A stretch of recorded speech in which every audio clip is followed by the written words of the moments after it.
This is day 23 of scaling my pressure washing business until I make $25,000. This week, the weather was starting to get a little bit colder, so I had to schedule as many clients as possible today if I wanted to hit my goal by the end of the season.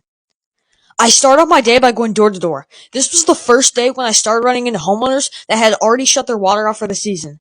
However, after a few streets, I was able to schedule 2 clients for the afternoon.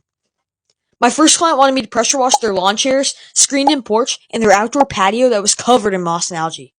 I started off by pre-treating the outdoor patio. I made sure to coat it in a really thick coat so that it killed as much moss and algae as possible.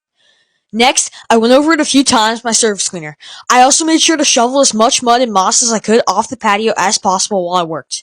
And then after surface cleaning the whole area, I went over the entire patio with my turbo nozzle since there was still a ton of natural growth there.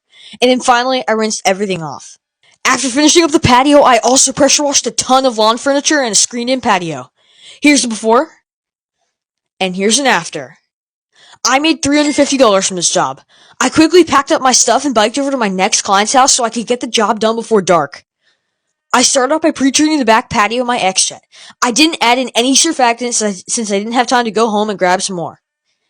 After pre-treating the back patio and walkway, I went over the back patio with my surface cleaner a few times to ensure that it looked spotless. I also used my turbo nozzle on the path that leads to the back patio along the side of the house.